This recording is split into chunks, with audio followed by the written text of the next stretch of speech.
সবাই কেমন আছো তোমরা? আমি ভালো আছি। তোমরা আশা করি তোমরা সবাই ভালো আছো। তা আমরা কয়েকদিন আগে কুয়াকাটা বেড়াতে গিয়েছিলাম। তা তখন তো আর ভিডিওটা ইউটিউবে ছাড়া হয়নি। আমার চাচি আমাকে বলতেছে, তামান্না তুমি ভয়েস দিয়ে দাও, আমি ভিডিওটা চ্যানেল ছেড়ে দেব না। তা আমরা কুয়াকাটা গিয়ে কী করছি বা কী করলাম ছোট্ট করে একটু আপনাদের সাথে একটু শেয়ার করব। কিন্তু কুয়াকাটায় অনেক ঠান্ডা ছিল আর আমরা অনেক সকালবেলা গিয়ে মানে ধরতে পারেন ভোর 5টার সময় আমরা উঠেছি। ভোর 5টার সময় আমরা যাওয়ার পরে গাড়ির মধ্যে এত পরিমাণে অনেক এনজয় হয়েছে জার্নিটা, কিন্তু অনেক ঠান্ডা ছিল। এই যে আমরা সবাই পানির মধ্যে ভিজতেছি, আমার মামি সবাইকে ডাকতেছে আসো আমরা ছবি তুলি, আমার ভাইয়া আমার ফুপিরা ডাকতেছে, আমার মা বলতেছে ক্যামেরাম্যান ঠিক করা হয়েছিল শুনেন, ক্যামেরাম্যান তো ভালো করে ছবি তুলতে পারেনি, একই অ্যাঙ্গেলের ছবি যে সে যে কতবার তুলছে। আমি না, আপনারা কিছু মনে করবেন না, আমি না ঠিক কথাটা গুছায় বলতে পারতেছি না, কারণ আমি প্রথম কোনো ভিডিওতে ভয়েস দিতেছি।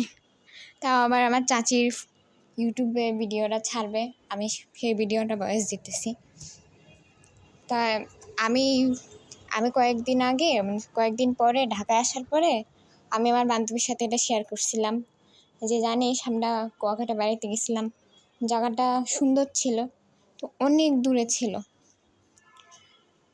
দূরে ছিল জার্নি করে যাওয়ার পরে আমরা সবাই ক্লান্ত হয়ে গেছিলাম, কিন্তু সন্ধ্যা হওয়ার আগে আমাদের আবার বিচে যাইতে হয়েছে।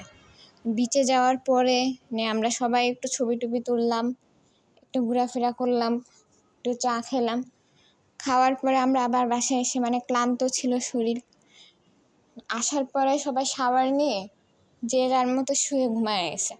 পরে আবার রাত্রে 11টার সময় উঠে আমরা আবার একটা হোটেলে যাই। হোটেলে যাওয়ার পর এখান থেকে খাবার সব রাত্রে ডিনার করে আমরা আবার বাসায় ইয়াতে ফেরত আসি, আমাদের যে রিসর্ট সেখানে আমরা ফেরত আসি।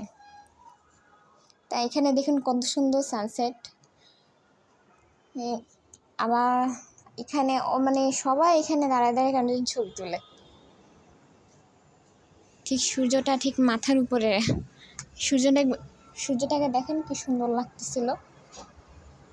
আমি এই কথাটা আমার বান্ধবীর সাথে শেয়ার করছি যে জানিস জার্নি করে গেছি।